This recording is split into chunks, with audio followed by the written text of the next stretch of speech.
Hi, I'm David. Welcome to A Tale.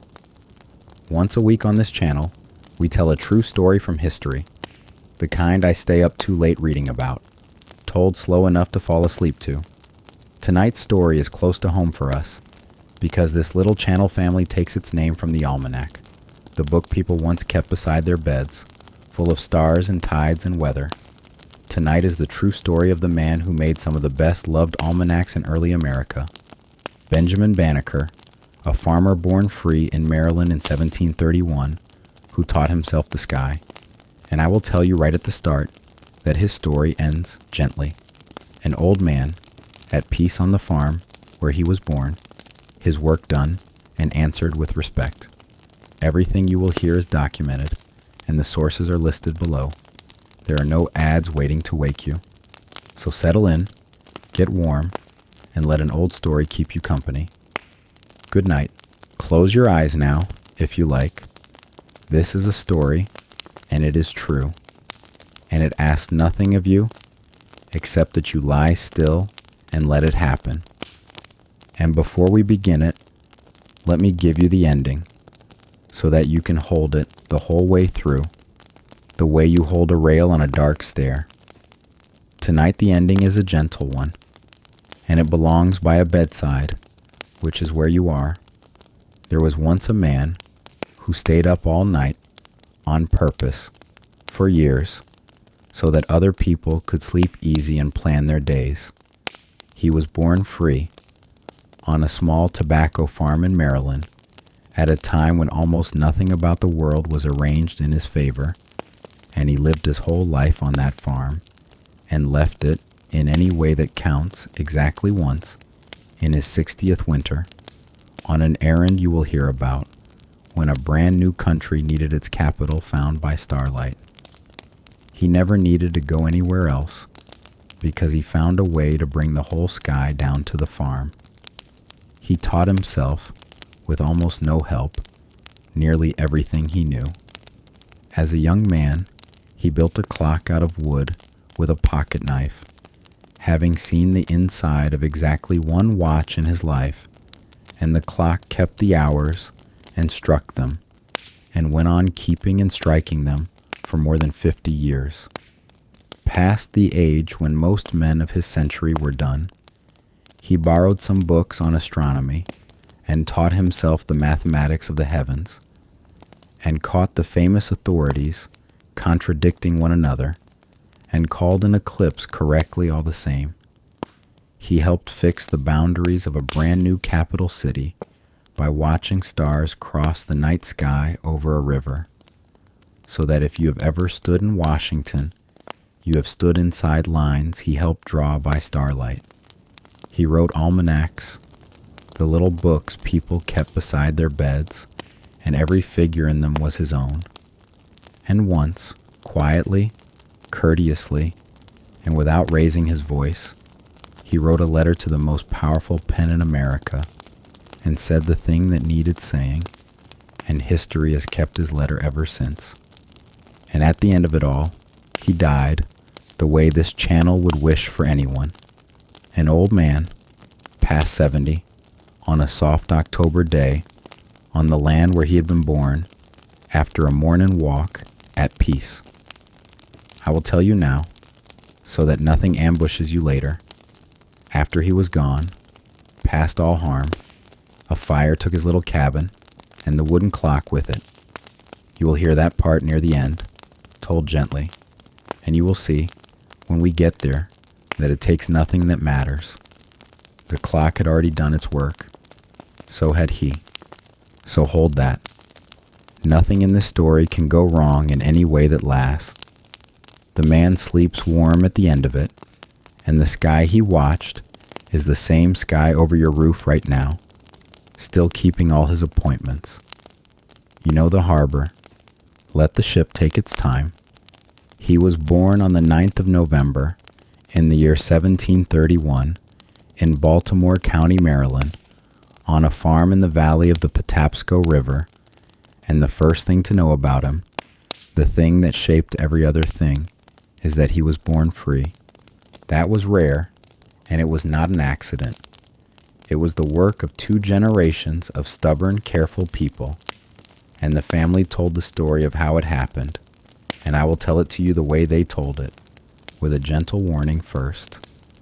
This part comes down to us as family memory, written out long afterward, and the records that would prove every detail are gone. Historians pass it down carefully, the way you carry something old and fragile across a room. So hold it the way you hold any good grandmother story, which is to say, warmly.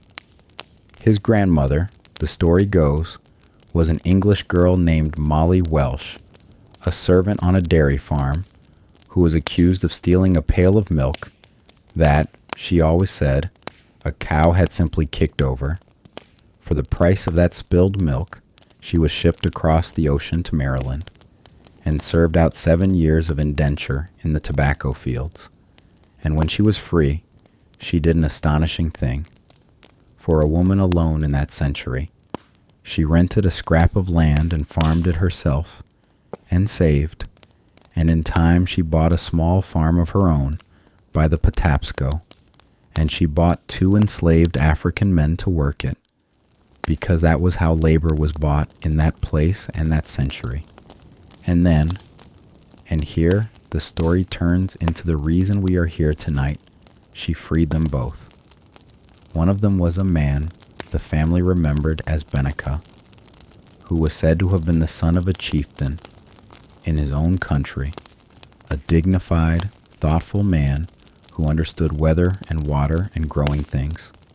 Molly married him, which was against every law and custom around her, and took his name, more or less, and it softened over the years into Banneker. Their daughter Mary was born free. Mary married a man named Robert, born in Africa, who had gained his freedom and took her family's name.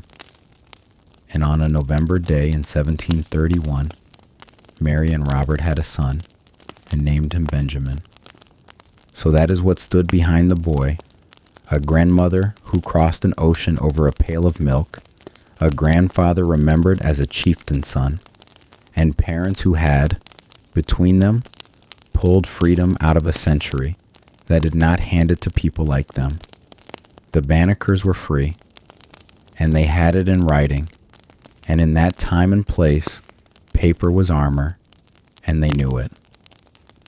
And here's the detail I love best, because it tells you everything about how carefully that family thought. In 1737, Benjamin's father bought the farm the family would live on from then on, 100 acres of good tobacco land above the river. He paid for it in tobacco, 7,000 pounds of cured tobacco leaf, because in Maryland in those years, tobacco was money. Money you had to grow, dry, pack, and roll to the buyer in great wooden hogsheads. And when the deed was drawn up, Robert did not put the land in his own name alone. He put his 6-year-old son's name on it beside his. If anything ever happened to the father, there would be no gap, no opening, no lawyer's question about where the land went. Benjamin Banneker owned ground in Maryland before he could write his name on it. He would live on that ground, and by the arrangement of a kind providence, he would one day die on it, an old man in peace, nearly 75 years later. It was his grandmother Molly, the family said, who taught him to read, out of the one great book she owned, a Bible she had sent for from England. Picture that, on a winter evening, because it is a good picture to fall asleep on. A cabin above a dark river, 1 tallow candle, an old English woman with her finger under the words, and a small boy beside her, sounding them out in a room that smelled of wood smoke and cured tobacco. For a few winters, the story goes, when the farm could spare him, he sat in a little country school nearby where a Quaker schoolmaster taught the neighborhood children, black and white together on the same benches, which tells you something about the odd, gentle corner of Maryland he grew up in. Quakers, the plain people believed there was a light in everyone. That belief will keep coming back into this story, quietly, at every important turn, like a figure in a dance. But school, for a farm boy in that century, was a few winters at most. What Benjamin had instead, his whole life long, was a particular turn of mind, and everyone who ever knew him remarked on it. He counted things. He measured things. He liked puzzles the way other boys liked foot races, arithmetic puzzles especially, and when he could get them, he worked them, and when he could not get them, he made them up, and years later grown men would send difficult problems out to the Banneker farm the way you might send a hard knot to a sailor, just to watch it come back undone. And once, when he was 17 years old, the earth itself handed him a puzzle, and it is my favorite one, because it took him more than 30 years to gather the clues and half a century to write down the answer, and he got it exactly right, and you will hear him solve it near the end of tonight's story. It happened in the spring of 1749. The ground of the whole valley opened, and out of it came cicadas, big, slow, red-eyed insects, thousands upon thousands upon thousands of them, climbing the tobacco plants, the fence rails, the orchard trees, filling the whole warm air with a sound like the sky humming. The boy did what any farmer's son would do. He assumed the crop was doomed, and he went down the rows fighting them, cutting them from the plants, and then he stopped, because he had noticed something. They were not eating anything. All that vast army, and no field stripped, no orchard ruined. They climbed, and they sang, and they laid their eggs in the twigs, and in a few weeks they died, and the valley went quiet again, and the tobacco stood untouched. He was 17, and he had no book that explained it, and no teacher to ask.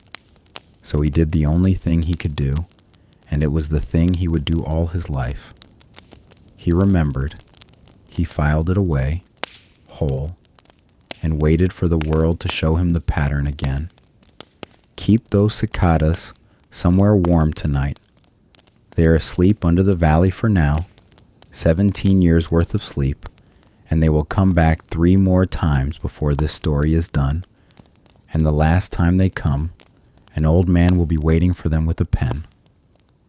When Benjamin was about 21, somewhere around the year 1753, the great turn of his young life arrived in a stranger's pocket.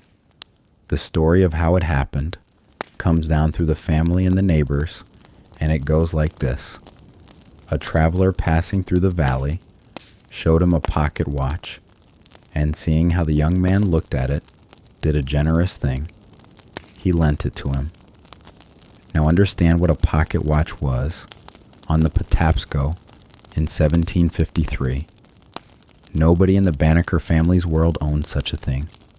Time on a farm was the sun, the rooster, the angle of light in the door. A watch was a little golden universe from another world entirely.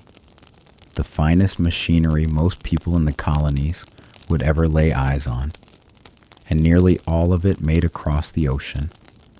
And this one was in the hands of a 21-year-old farmer who had never been taught so much as the names of its parts.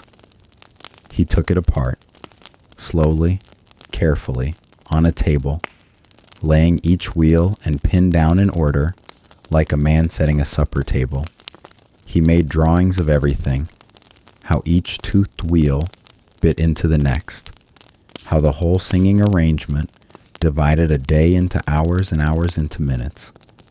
Then he put it back together, working, and returned it to its owner with his thanks. And then, and this is the part the neighbors never got over, he decided to build one himself, not a copy, something much harder. He had no brass, no springs, no tools of the trade, no teacher within an ocean of him. So he built his clock out of wood. He took seasoned hard wood and carved the gear wheels with a knife, tooth by tooth by tooth. And here is the wonder of it. A watch is small and a clock is large, so he could not simply copy the drawings. He had to rescale the entire machine, recalculate every wheel, every ratio of tooth to tooth, so that one wheel's patient turning would divide time correctly all the way down the train to a pointing hand. The mathematics of that he worked out himself, at night, after the tobacco was tended, by the light of the same kind of candle his grandmother had taught him to read by. It took him, by the family's telling, the better part of 2 years, and then it was done. A striking clock, standing in a farm cabin above the Patapsco, carved by hand, that kept the hours and rang them out loud, and the sound of it went through the neighborhood like a small, polite miracle. People came to see it. They rode out to the Banneker farm, sometimes from a good distance, to stand in a plain room and watch a wooden machine tell the truth about time, and to meet the young black farmer who had made it with a knife and his own arithmetic. And the clock did not stop. That is the part I want you to keep. Fashions changed, wars came and went, a colony became a country, and in that cabin the wooden wheels went around, and the hours rang, softly, reliably, for more than 50 years, for the whole rest of his life. It was striking the hours when he was young, and it was striking them when he was old. And if you listen underneath this story tonight, you may hear it still, keeping its patient count in the dark. In 1759, when Benjamin was in his late 20s, his father died, and the farm, by the wisdom of that old deed, passed to him without a ripple. And then, for a long stretch, the story simply breathes, and we will breathe with it, because the quiet years matter too, and there were many of them, and they were good ones. He farmed tobacco, which is a demanding, patient crop, a crop with an almanac built into it, seed beds in the late winter, transplanting in the spring rains, worming and topping through the heat, cutting in late summer, and then the long, slow autumn, curing in the dark of the tobacco house, the leaves hanging upside down like sleeping bats, turning from green to gold to brown. Year after year he did all of it, mostly with his own hands. He kept a garden and an orchard and bees, and he had a particular fondness for the bees, and watched their comings and goings the way he watched everything, closely, with a kind of respectful curiosity. He never married. The record offers no romance and no explanation, and we will not invent one, but nothing about his life reads lonely. His mother Mary kept house with him for many of those years. His sisters lived close by. Neighbors came and went, with questions, with puzzles, with broken sums that needed mending. And in the evenings, when the work allowed it, the family remembered him sitting in his doorway, playing the violin or the flute, both of which he had taught himself, of course, because that was how he came by everything. Hold that picture a moment, because the whole middle of his life is in it. A summer evening on the Patapsco, the tobacco rose going blue in the dusk, fireflies coming up out of the grass, and a man sitting in his own doorway, on his own land, playing an old air on a violin, unhurried, with the wooden clock ticking behind him in the dark of the house. In 1766, the ground opened again, and the cicadas came back, 17 years after the first time, and sang their few loud weeks, and vanished. He was 34 now, and he noticed, and he remembered. Twice is a coincidence. He was a careful man, and he wanted 3. In 1771, when Banneker was 39, the quiet valley got noisy, in the most interesting way possible. A family of Quaker brothers named Ellicott came down from Pennsylvania, looked at the wild lower gorge of the Patapsco, a place of rock and tumbling water that most farmers considered useless, and saw exactly what nobody else had seen. All that falling water was power. They bought land and began to build, and what they built over the next years amounted to a small industrial town in the wilderness, dams and races and great water wheels, and mills that could grind wheat into fine flour by machinery, barrels of it, tons of it, some of it bound in time for ports across the sea. For the neighborhood, it was like a door opening onto the next century, and the Ellicotts were evangelists for wheat. Tobacco, they argued to their new neighbors, wore out the soil and wore out the people. Wheat would feed cities. The valley listened, and the Banneker farm listened too, and over the years its rows turned from tobacco toward grain and garden. Banneker was fascinated by the mills, and you would have been too. He walked down to watch them rise, and watch the machinery run, the wheels and gears of it, a clockwork the size of a building, grinding and sifting and lifting grain by water power. And the man who had carved a clock with a knife understood what he was looking at better than almost anyone else who came to stare.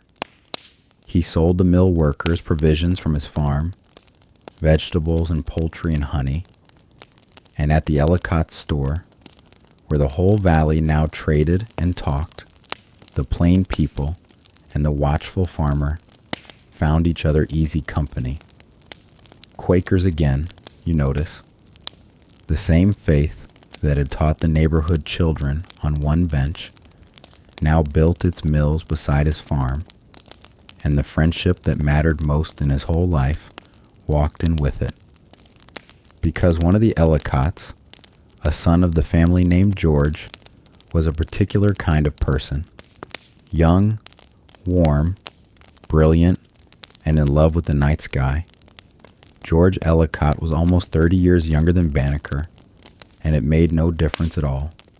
The older man and the young one found in each other the same turn of mind, the counting, measuring, wondering turn, and they talked, at the store, across the plank counter, and the talk kept returning, as such talk always had for Banneker, to how things worked and how you could know.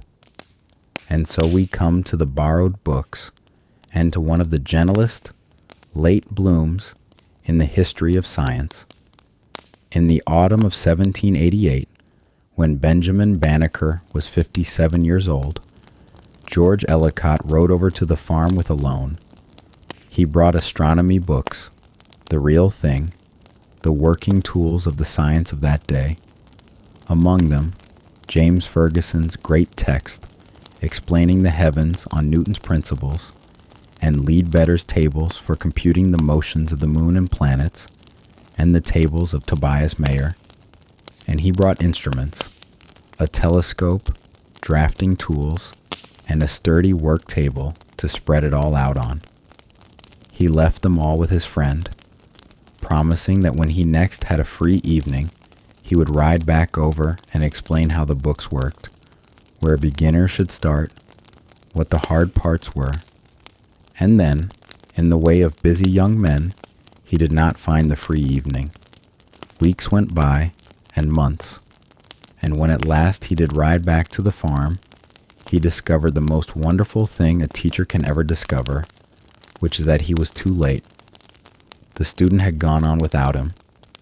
Banneker, alone, at 57, in the hours after farm work, by candlelight, had taught himself the mathematics of the sky, logarithms, and spherical trigonometry, and the whole grinding apparatus of 18th century positional astronomy, well enough not merely to follow the books, but to check them against each other. He was past needing an introduction.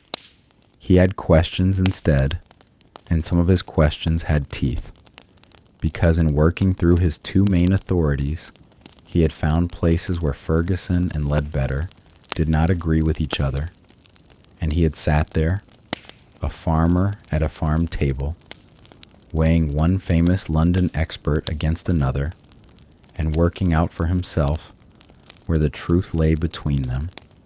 He set himself a proper trial. He would calculate an eclipse. There was one coming, a solar eclipse in April of 1789, and computing such a thing from tables in that century was among the most unforgiving exercises in all of practical mathematics. Pages upon pages of figures in which a single slip anywhere poisons everything after it. He did the whole computation and projected the eclipse. And in April, on the appointed day, the eclipse came, close upon the pattern the farmer had drawn. And when, later that same year, he sent George Ellicott another of his eclipse projections, he noted in the letter, respectfully but plainly, the disagreement he had uncovered between the two standard authors, the sort of thing a man only finds when he has stopped being a student of the books and become their examiner. And then he allowed himself a single dry line, and the letter survives. So we have it in his own words. He observed that two such learned gentlemen, standing one in direct opposition to the other, was the kind of thing that, as he put it, stagnates young beginners.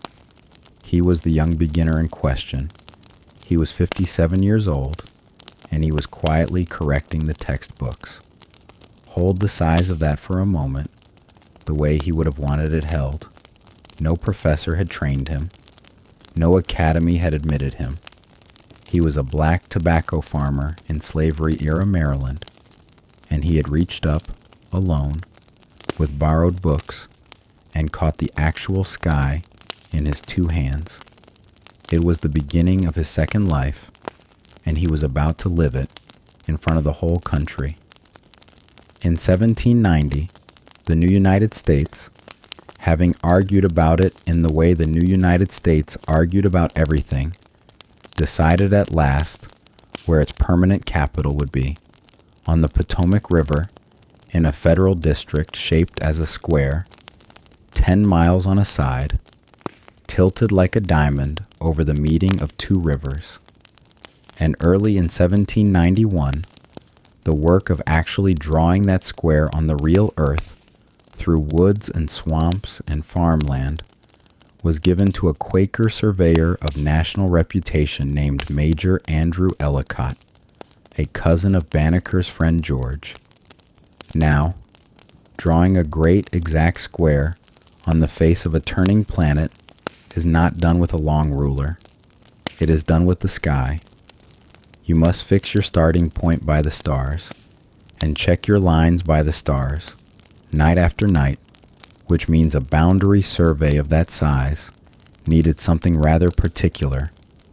A man who could handle delicate astronomical instruments, keep a precise regulator clock true, take star observations through the cold hours while others slept, and grind through the mathematics that turn those observations into latitude and longitude on the ground. Andrew Ellicott's usual assistants, his own brothers, were finishing other work and could not come at once. He needed a trained astronomical observer in the middle of winter, on short notice, in a country that had almost none. He knew of one. His cousin George had been telling the family about him for 2 years. So in February of 1791, Benjamin Banneker, 59 years old, a man who had spent his entire life within a few miles of the farm where he was born, packed his instruments and rode off through the winter to help lay out the capital of the United States. The base camp stood at Jones Point on the Potomac below Alexandria, where the south corner of the great square would be fixed, and there Banneker took up his post in the observatory tent. Among the finest instruments, then on the continent, including a zenith sector, a beautiful exacting telescope built to watch stars cross the very top of the sky. His working day was the reverse of every day he had ever lived. He slept when he could in the daylight and worked through the night, lying back under the sector, catching star after star at the meridian, tending the clock whose steady beat the whole survey leaned on. And in the mornings he handed the night's results to the surveyors and took what sleep the daylight allowed. He was nearly 60. It was February. The tent was cold, and the work asked for a young man's stamina. He gave it an old astronomer's patience instead, and the lines came out true. And word got about. In March of 1791, a Georgetown newspaper reported the arrival of the survey party and mentioned, with open astonishment, the self-taught black man of science among them, and added, in nearly these words, that his abilities as a surveyor and an astronomer clearly proved that Mr. Jefferson's conclusion that his race was void of mental endowments was without foundation. Read that again, slowly, because it is remarkable twice over. A newspaper in a slave state in 1791 looked at Benjamin Banneker and printed in plain type that Thomas Jefferson was wrong. Banneker had not said a word. He was just up at Jones Point every clear night, doing flawless astronomy in the cold, and the work spoke in the way good work does, calmly and unanswerably. That spring, with the first boundary stone fixed and Ellicott's brothers arrived at last, Banneker's part was done, and he went home to the Patapsco with his pay, and something better than pay, the knowledge, tested against the best instruments and company on the continent, that his science was sound. The Capitol grew up inside lines he had helped fix by starlight. It is still there. The lines still hold. And if the name Jefferson has now entered the story sideways through a newspaper's needle, know that it is about to enter it again, straight on, because Banneker went home carrying an intention.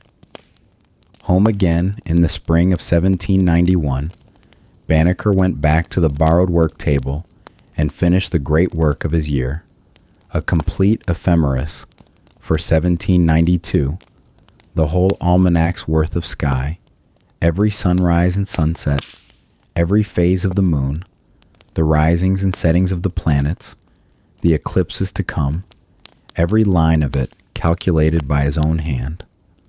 Publishers in Baltimore agreed to print it. The almanac was coming. And before it went to press, Banneker did the boldest thing of his quiet life.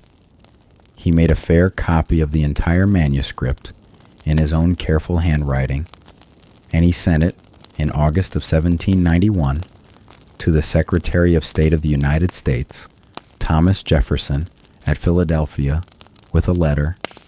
Some of you, by this fire, met Jefferson on another night, on a July evening, in the story of the same impossible day. You know he was the author of the Declaration of Independence, and among the most learned men in America.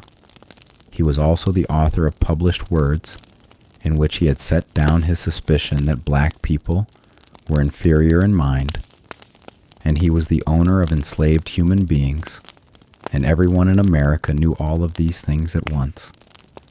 Writing to such a man for a free black farmer in a slave state was not a small act.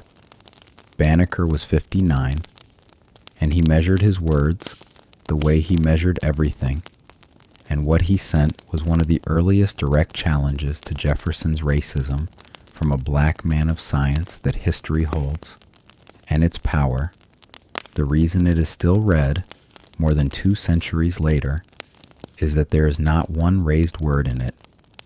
He began with perfect courtesy and named the prejudice plainly, the long abuse and scorn under which his people lived.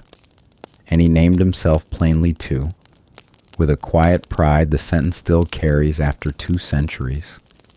He was of the African race, he wrote, and of that color which is natural to them, of the deepest dye. No apology, no hedging, the fact laid down like a cornerstone. And then he reasoned, sentence by patient sentence, like the mathematician he was. That one universal Father, he wrote, had given being to us all, and made us all of one flesh, and endowed us all with the same faculties. And then, with the gentlest possible turning of the blade, he reminded Jefferson of the finest sentence Jefferson had ever written. He quoted the Declaration, back to its author, the self-evident truths, that all men are created equal, endowed by their Creator with certain unalienable rights, and he asked, in effect, how the man who wrote those words in the crisis of his country's need could hold other human beings in the very bondage he had once likened to slavery under Britain. This, from the age's habit of speaking of British rule as slavery, while true slavery stood in the writer's own fields. Banneker did not shout the contradiction. He laid it on the table, squared its corners, and left it looking at its owner. And then, having made the argument, he produced his evidence, and his evidence was the sky. Enclosed, he wrote, was an almanac for the coming year, every calculation his own, the work of a free black man in his 60th year of life, who had taught himself, through his own assiduous application, under the many difficulties he had had to encounter, as if to say, gently, you have doubted in print that minds like mine exist. Very well. Here are next year's heavens, worked out to the minute at my kitchen table. Check my figures. Jefferson answered him in 11 days. The reply was brief and courteous. Nobody wished more than he did. Jefferson wrote, to see such proofs as Banneker had exhibited, that nature had given his people talents equal to those of others, and he added that he had taken the liberty of sending the almanac on to the Marquis de Condorcet, the secretary of the Academy of Sciences at Paris, as a document to which the whole color of Banneker's people had a right for their justification. The manuscript of a Maryland farmer sent across the ocean to the finest scientific body in the world by the hand of the American Secretary of State. Now, history asks us to be honest here, and we can be honest and gentle at once. Jefferson's courtesy ran ahead of his convictions. In private, in later years, he spoke doubtfully of Banneker, and he never freed the people he held, and the contradiction Banneker had laid on his table stayed on it, unresolved, for the rest of Jefferson's life, and for long after. If you want to know how the great man truly weighed the letter, the record will not comfort you. But here's the thing about Banneker's kind of argument. It did not require Jefferson's belief. The eclipse comes whether or not the Secretary of State believes in the man who calculated it. The almanac was correct in 1792, and correct again the next year, and the next, and every purchaser from Virginia to Pennsylvania could see it plainly, whatever Monticello privately thought. Banneker had chosen the one field of battle where prejudice has no purchase at all, because the sky cannot be flattered and figures cannot be condescended to. The letters, his and Jefferson's both, were printed as a pamphlet the following year, and Americans read the exchange by their firesides, and the quiet man on the Patapsco let the arithmetic do the rest. And so, at 60, Benjamin Banneker became what you might call famous, in the steady, useful way a lighthouse is famous. His first almanac was published for the year 1792 in Baltimore, with his name large upon it, and the title is worth hearing in full, slowly, the way the title page carried it. Benjamin Banneker's Pennsylvania, Delaware, Maryland, and Virginia Almanac and Ephemeris for the year of our Lord, 1792. It sold and sold. The printers could hardly keep it in the shops. And every year after, through 1797, there was a new one, and they spread, edition after edition, at least 28 of them, across 7 cities, Baltimore and Philadelphia, Wilmington and Alexandria, Petersburg and Richmond and Trenton, carrying his name and his calculations into homes across the young republic. And I want to slow down here because of what an almanac was in that world. Forget for a moment anything crowded or loud. An almanac was a thin, friendly book, often the only book in the house except the Bible, and it lived where the Bible did not, close at hand, by the hearth, by the bed, hanging on a nail by a string. In it was the whole coming year, made calm and legible, when the sun would rise on any morning, when the moon would be full and when dark, when the tides would stand high in the Chesapeake, when to expect frost and when to plant, the court sitting days and the road between towns, a cure for this and a recipe for that, and in Banneker's, other things too, verses and curious facts and essays worth the candle. Among them, one year, a famous proposal for a Department of Peace for the United States to stand alongside the Department of War. People planned weddings and plantings and journeys by these pages. They read them at night by one candle, half asleep, which is to say, an almanac was a book for exactly the hour you're in right now.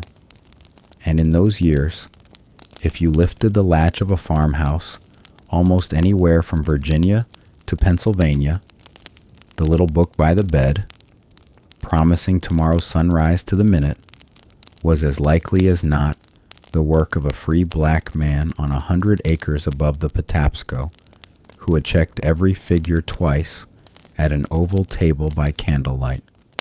The almanac never says so, but every sunrise in it was purchased with one of his nights. That was the bargain he had made with the sky, and he kept his side, and the sky kept its side, and between them they kept a young country's mornings running on time. His neighbors, meanwhile, had gotten used to a certain sight, though they never quite stopped smiling about it.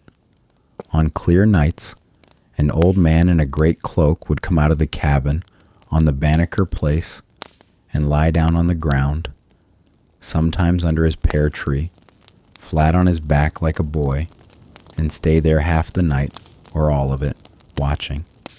Sometimes the dawn found him still there, wrapped in the cloak, asleep at last under the whitening sky, and then, people being people in every century, there was talk, now and then, that old Banneker was idle, sleeping in the daylight like that. He did not trouble to argue. The almanac was his answer, there on their own bedside tables, 60 pages of exactly where every one of those nights had gone. In the 1790s, as his 60s came on, the farm began to be more than he could carry, and he solved the problem of his old age the way he solved everything else, with arithmetic and with friends, and the solution he worked out is so entirely him that historians retell it with a smile. He sold his land to the Ellicotts, but not for a lump sum. He sat down and reckoned, as coolly as if it were any other body moving through the heavens, how many years a man of his age might expect to live. The answer came back, somewhere near 15. So he priced the farm at £180 and asked for it in yearly payments of £12, one payment for each year. He expected to draw breath while keeping his cabin and his garden and his pear tree for life. He had, in effect, computed his own ephemeris, plotted the arc of his remaining years the way he plotted a moonrise. And here's the quiet astonishment of it, and I will give it to you now, rather than make you wait. The calculation held. He lived out almost exactly the span his own tables had allowed him, neither cheated nor overdrawn. Very few human beings have ever priced their own remaining time and gotten the arithmetic right. The almanac maker did. Freed from the heavy work, he had what he had never had in 70 years, whole days and whole nights that belonged entirely to him. And we know exactly how he spent them, because his journal survives, and the journal is one of the loveliest self-portraits in American of that century left behind. He observed everything and wrote it down. He watched his bees for hours and recorded the small politics of the hive. He noted the weather, the birds, his dreams, and he wrote them out carefully, strange and vivid, an old man keeping honest accounts even with his sleep. And he kept working problems. Neighbors and strangers sent him mathematical puzzles in verse, as the custom was, and he sent back solutions, in verse, well past his 70th year. And in 1783, the ground of the valley had opened once more, and the cicadas had come again, the third visitation of his lifetime, 1749, 1766, 1783. 3 points, evenly spaced, and through them, the boy who had once tried to fight the swarm off the tobacco could now draw a perfect line and reckon, quietly, exactly where the fourth point would fall, the year 1800.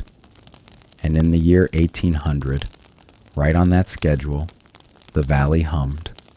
He was 68 that spring, and this time he was not merely watching.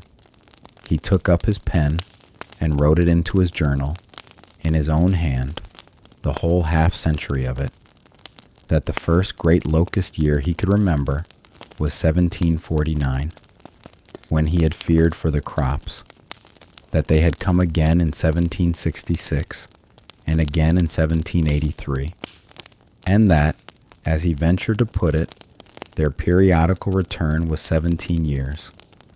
One likes to think of him sitting under the pear tree in the middle of that vast, harmless singing, the only man in the valley who had heard it 4 times and understood it, listening the way you would listen to an orchestra finally play a piece you had waited half your life to hear again. His note stands among the earliest careful records of the 17-year cicada in American science, and it had cost nothing but patience, 1 boy's startled attention, and 51 years of remembering.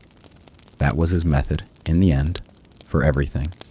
The sky, the swarm, the century he lived in. Watch. Write it down. Wait for the pattern. Trust that it will come round. He grew old the way the valley grows old in the fall, slowly, and without any fuss about it.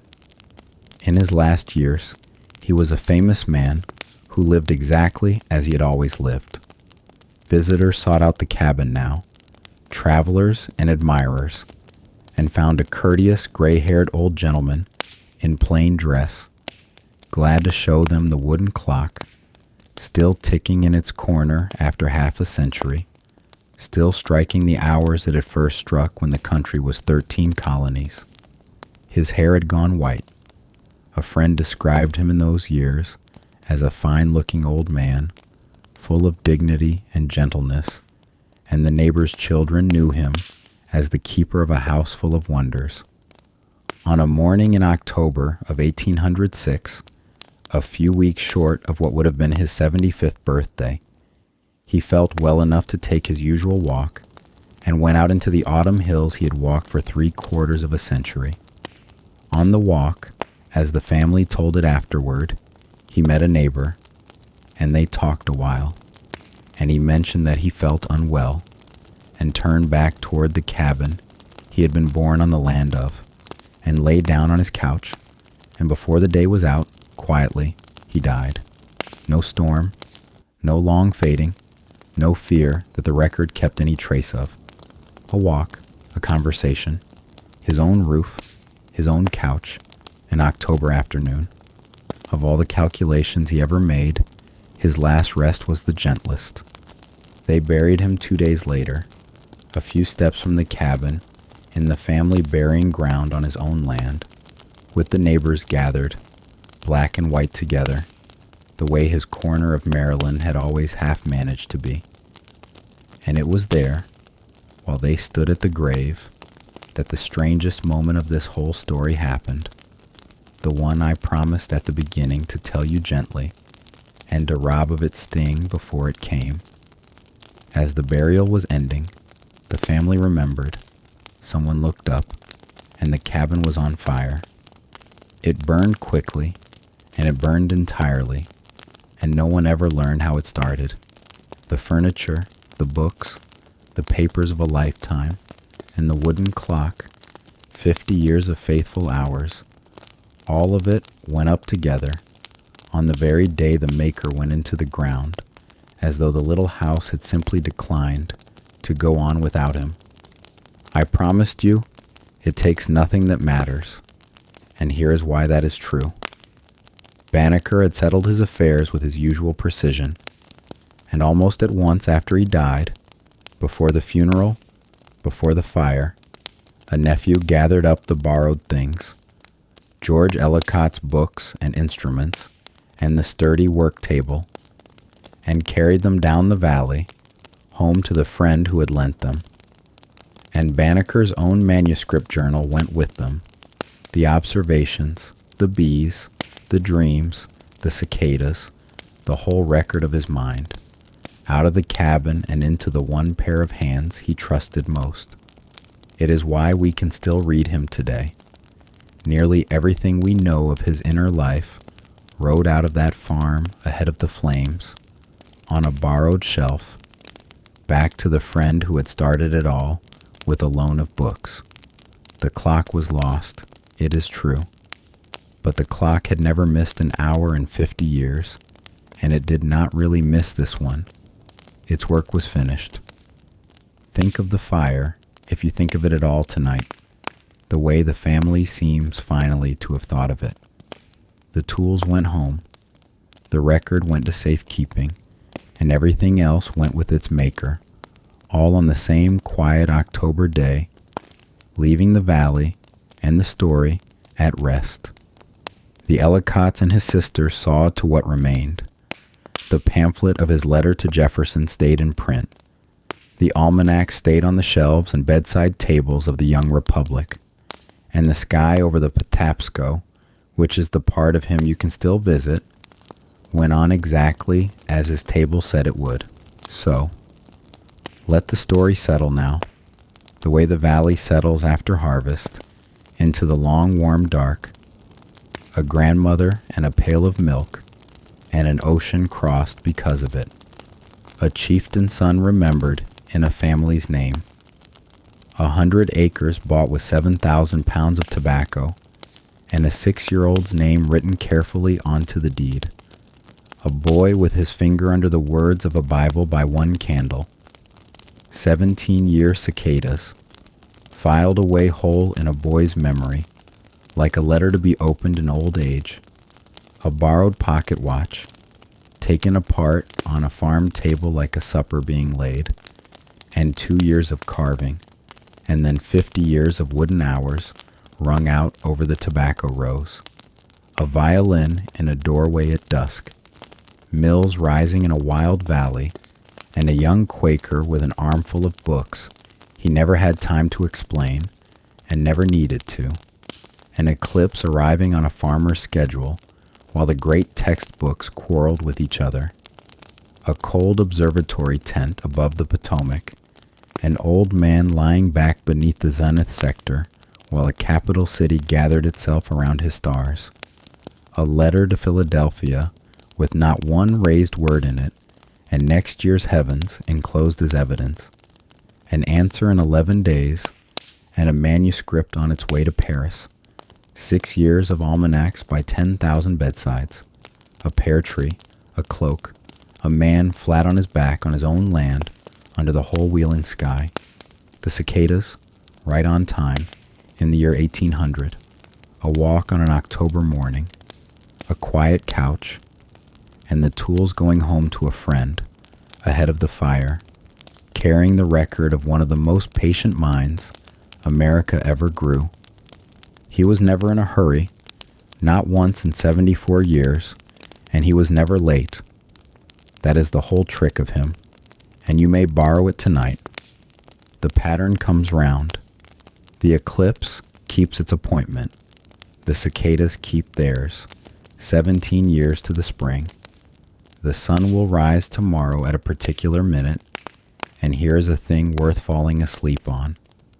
Over the hill, where his farm stood, it still rises at the minute his kind of arithmetic can name. The world is more reliable than it feels at midnight. He spent his whole life proving that, one calculated sunrise at a time, for neighbors who slept while he watched. And that is the bargain tonight, one last time, between you and the almanac maker. Your day is done. Let it be done. The doors of it are closed, and nothing behind them needs you before morning. Somewhere out there over your roof, the same sky he knew was turning, all his stars and all his tables, still keeping every appointment he ever set down for them. You're not on watch tonight. He is. He always liked the night shift best. The cloak, the quiet, the slow wheel of it, the whole sleeping valley in his care. So leave the sky to the old astronomer, and the hours to the wooden clock, ticking somewhere at the edge of hearing, keeping its patient count in the dark. Sleep now.